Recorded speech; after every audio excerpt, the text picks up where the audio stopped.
So, hello and welcome along to the isolation interviews for Hospital Radio Reading and for my YouTube channel. And I am super excited that my guest is an absolute icon from the world of broadcasting, the lovely Gabby Logan. Thank you, Gabby. I know you're very busy, so thank you for giving up your time. How are you?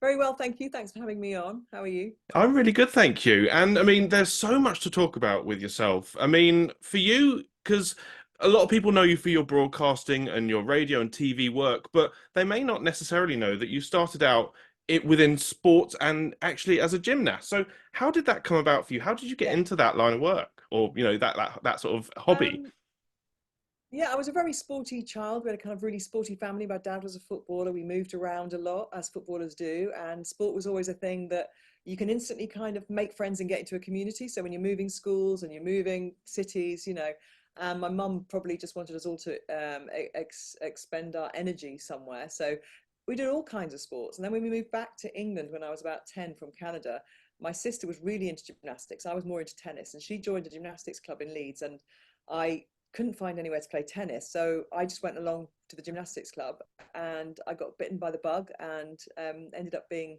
okay at it and representing Wales in the Commonwealth Games and Great Britain in various internationals, and had a great time through my teenage years pursuing, excellence in a very difficult sport, but something you'll never really completely master. It's a good lesson for life, really. And but enjoyed the friendships, some of which I still have to this day. Some of my best friends I met at that time of my life, and also understanding kind of what your body's capable of, being fit, and riding through all those kind of teenage angst years actually with more positivity, perhaps with regard to my body, because I saw it as something that was for sport and gave me energy. So yeah, I loved being a competitor, being able to kind of perform, but also I loved all the training and everything else, the structure that it gave my life, and it probably allowed me to be a better student because I was having to balance my time all with gymnastics and schoolwork. So yeah, it kept me out of trouble as well, which is probably a good thing. But I loved it, and I suppose I can draw on and reflect on how it is to be an elite sports person in the world of work that I kind of ended up in. I mean, obviously, a huge part of your early life, you're traveling around, you're moving around. Is that something that has helped as you get older with, moving around for sports events and stuff like that? Has that kind of helped for yourself? I think it probably has actually, Matthew, because um, you as a child, when you're moving around cities and schools and countries, even, you have to adapt quite quickly, and you have to be good at meeting people, chatting, trying to kind of integrate yourself into an environment, and I think it probably gave us a confidence, as children that we might not have had about relationships, and it also gave us probably a slight sense of, well, we might be moving on soon, so don't get too close to somebody. So I had to kind of work on those kind of feelings later in life, because I realized I was probably somebody that never, as I got into my teens, didn't want to be totally attached to a friendship because I might be off soon, I might be leaving. But it definitely gave us a confidence, I think, and good kind of interpersonal, kind of abilities to jump into a group and make friends. And my mum always, she was very good at making it an adventure. And I mean, obviously, representing your country is a huge honor, I imagine. So for you to sort of hold that on your shoulders and is it pressure or was it just, excitement to be representing your country? A bit of both, really. Huge excitement. You work towards something. So when it comes off and you get selected and you're in this team and you're going somewhere, I went to Auckland for the Commonwealth Games. It was an enormous thrill. I was 16 years old, going across the other side of the world, wearing the Welsh tracksuit and walking behind the Welsh flag, and felt very proud about doing that. My dad had been a footballer for many years for Wales and had captained Wales, so I felt very much kind of like I was extending the family legacy, and that was a really lovely thing to do.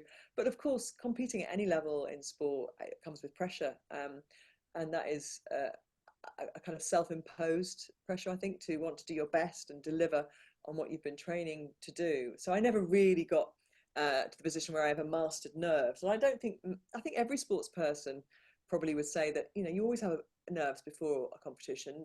They go very quickly once you start, because you can't be thinking about being nervous. And nerves can be quite a beneficial thing to have, because it gives you that sense of just a heightened sense of awareness. So learning to control them is definitely one of the key things, I think, to being successful in sport, and it not becoming something that mentally, drains you, because it can actually, being nervous can really tire you out because it's a big emotion. So you don't want to be tired as a sports person, So you have to kind of balance that adrenaline and that sense of being alert and being kind of in the moment in sport. So it was probably quite a good life skill to have to learn to do that at quite a young age.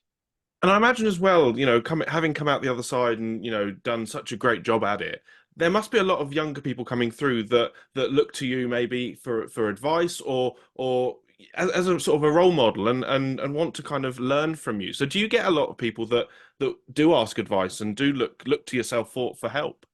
Yeah, I get quite a lot of people contact me on social media and ask, if I can help them in any way, and I often just kind of tell them what I did, tell them a bit about my story, and also that it's not an easy career, in the sense that it's challenging to kind of navigate your way through, but at the same time, anything that's worth doing should be a bit challenging. I don't think, if it was easy, everybody would be doing it, and you've got to kind of commit and have times where you're doing things that you don't really want to do on your way to getting to doing the things you want to do. It's learning your craft, putting those hours in, but actually, even though that thing you're doing might not be the ultimate goal, it's getting you to where you want to be. So to enjoy it and be in the moment and not think too far ahead. There's loads of different ways to get into our industry. You might do a vocational degree in journalism, or you might get work experience in various radio, TV, online. There's so much more out there now than when I was a kid, because obviously now we have the world of online, which means that you've got ability to broadcast on your own without anybody even telling you that they're going to employ you. You can go off and do your own thing. So there's lots of ways of entering the industry, and I try and give, if anybody asks me, I try and give that advice. I was thinking the other day I should write a little booklet that I can just send them, because I seem to send the same email quite a lot about that. But I'm always very grateful for people to ask. It's I'm in a fortunate position. And there's obviously, when you first got into more of the sort of the media side, the sort of the TV, the radio, was there much adjustment? Because obviously the sports, that part but it's getting used to then, the sort of technical sides of, radio, TV. So Mm. was that quite an easy process to learn as you already had the knowledge, if that makes sense? Well, I didn't really have the knowledge at the start, because I started in local radio, doing news actually, and learning how to pull news bulletins together. Working out what the most important stories were, and became a newsreader and would be sent out to do some local stories. That was while I was doing a law degree, and then I started working in sport. After I graduated, I was given the breakfast show as my job. I was offered it as a job, and I started hanging out all the time with the sports team after the show in the morning. I'd just be chatting sport all the time. So the producers said, "Hang on a minute, you really like your sport and you seem to know what you're talking about, right? Why don't you do some interviews for us, touchline interviews?" So I kind of got the job by accident and thought it was just a Saturday job. It wasn't my main gig. And then from there, I was approached by Sky Sports, and I ended up being trained up to work on a show called The Sports Centre, which was like a sports news program. And my passion for sport, my lifelong passion for sport, was able to come through. But the technicalities of being a sports presenter, in terms of live sports, I think were starting to be honed there, because they gave me ice hockey as a sport. And actually, I always say that the mechanics of doing it actually is transferable skill. So um, pre-match, you're kind of looking ahead to what might be a deciding factor between the teams or the individuals who are playing the sport. Then kind of post half time, you're looking at how the game's gone, and post match, obviously it's a reflection, and it's understanding the sport, having a kind of an ability to explain why things are happening with your guests, and a way to communicate, being able to write on the hoof, because you're often scribbling notes about things and then delivering them in real time. So you can't script sport in the same way you could, say, if you were hosting the One Show, where all the links would have been pre-scripted. So live sport gives you the opportunity to really think on your feet and to react to things, which I really love, because for me, live is always best. I've done a lot of pre-recorded shows, and I still will, and they're fine. But live is always where the real kind of adrenaline, the jeopardy happens. And now this is probably a tough question because it's like picking your favorite child. But is there a sport that you love the most, that you love to kind of work on the most? Is there a favorite? It's usually the one I'm doing at that time. So, if I've just come off the back of a women's Euros, I would say that, at the moment I'm heading into loads of rugby, Six Nations, which I always love. Just so grateful to be able to do and have done for, about 16, 17 years now, which is incredible. In that time, I started it when my son was 2, and he's now a professional rugby player, playing for Northampton Saints. So that's mad. When I started it, my husband was just retired from being a professional rugby player. So I've kind of gone through a generation, and it's a joy to do. But then so is the athletics. I'll be joining up with my athletics colleagues soon for the World Indoors in Glasgow. And I was just thinking about that this morning, about how much I'm looking forward to seeing them, because I get so much energy working with them. They're all brilliant. And so I'm not giving you an answer, obviously. I'm very, very grateful that I get to work with really great teams across different sports and different competitions. I'm going to be doing Champions League next year, and this year actually. Gosh, we're in 2024, which I haven't done for a while. I love. So yeah, I think those 3 sports: football, rugby, and athletics, keep me more than busy. I don't think I really need to specialize in anything else. I love watching other sports. I love playing tennis and golf and watching them, and occasionally kind of dip into cricket, watching cricket as well. But I'm really happy with my roster. Is there a standout moment in your career so far? Something that you're just most proud of. What would you say that would be? I'd have to say, working on the women's Euros when they won the Euros in 2022, being part of that journey, bringing people those stories as they evolve through the tournament, the great matches, the big moments, those individuals who became household names, seeing the fruition of a lot of hard work that had gone into women's sport and women's football over the previous decades actually building up to that. And that was a joy. And, I closed the whole tournament with some words which have been often repeated and given back to me as being, as a compliment to kind of sum up the tournament and the journey. And I suppose that was probably a fruition of a lot of work that I'd done over the years. So that felt like a coming together of lots of things. It felt like a perfect storm of lots of things, and I absolutely loved the whole thing. But I hope there's more great days to come. I hope there's more moments that will, I'll look back and think that was really exciting. And I really believe in the power of sport to influence and inspire and change lives. And that doesn't mean that everybody who watched those women's Euros, and there were 23 million of them on the BBC, with the iPlayer and live on BBC One, those people aren't all going to go off and become women's footballers, or footballers or sports people, but they may be inspired to take steps in their life that they previously thought weren't possible. And that's what happened with women's football, that we saw that huge change by, kind of a lot of women, a lot of men who helped that journey as well. So yeah, that would probably stick out as a personal favorite. But working on the 2012 Olympics was also a joy. I mean, one thing that we have to talk about is just the amazing sort of change in women's sports in general, and the fact that people are finally taking notice of how amazing sports people, these amazing athletes are. And in a way, are you kind of disappointed it's taken us this long to really appreciate how good it is? No, I don't. I think there's no point being disappointed, because I think it's better to be more positive about where we're at and where we could go. We're in a good position now to showcase and to really fight for more airtime for women's sport. But that also means that comes with that responsibility through the federations have got to provide the coaching to grassroots. They've got to provide the pathways for young girls. There's no point in a young girl getting inspired by watching women's football, then not being able to play at her local club. So those fights still go on, those battles, those challenges are still there. And I hope it also lends itself to healthier young people. We know there's a problem with in our society with kids leaving primary school with obesity. And I think we've got to keep encouraging kids to move and be healthy and make the right choices, because we want them to be healthy adults as well. So and I think sport can provide those platforms and opportunities. And that's where women's sport, because previously girls seemed to drop out of the sport when they were 13, 14. And I think that has definitely been a positive change that's happened post the success of things like the Euros, and the 2012 Olympics, which was a game changer for women's sport, because we had so many female gold medalists in that Olympic Games. So I hope that young people, young girls, don't see sport as something that they just do until they're 13 or until puberty hits. You know, it's something that they can take right through their life. Now, going forward, is there still dreams for yourself? Is there something you haven't had the chance to do that you would love to do going forward?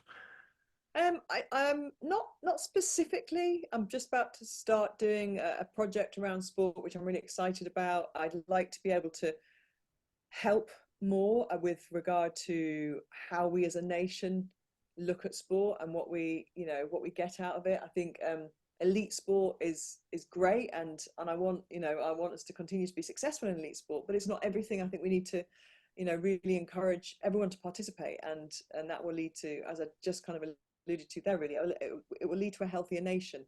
And it's important as well that we keep, for me, it's really important that we learn to win and lose in life, and deal with that in a way that, you know, helps give us fortitude and resilience and rigor, which sport gives you all those things. You know, nothing's ever as good or as bad as it seems, you know. So when you know, when you have a defeat in sport, it's about learning the lessons from it and taking them forwards. And that's life as well. You know, sometimes we'll be disappointed, but we can learn from those experiences and move forward. So I think sport has an enormous part to play in how we develop character and how we develop physically. And I hope that it really does kind of become something that whatever government we have next, you know, really understands that, you know, that is something that we need to encourage through the curriculum, and it doesn't just become something that's optional to, you know, to our educational system.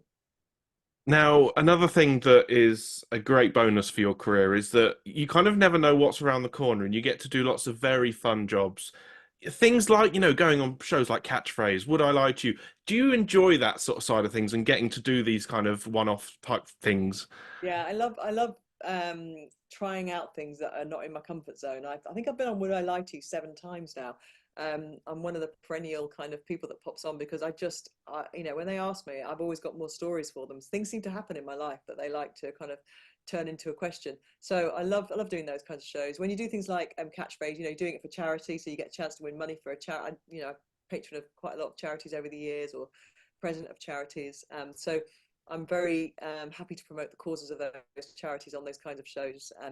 Kenny and I, my husband and I, we won Mr. and Mrs. and won £30,000 for the charity that we'd chosen that day, which was Sparks, which has since become part of Great Ormond Street, and many other shows over the years. Like I've done Millionaire twice, which is one of the most nerve-wracking things you can do. Third time, I did it 3 times. The third time I was on my own. The first time I did it with Annie McCoy. The second time I did it with Catherine Jenkins, and the third time on my own. And I felt sick in the build up to that. You know, it's just, oh, it's a horrible feeling. But I did okay. So the last time anyway. So yeah, it's lovely to do those things. I think I feel very lucky to be able to.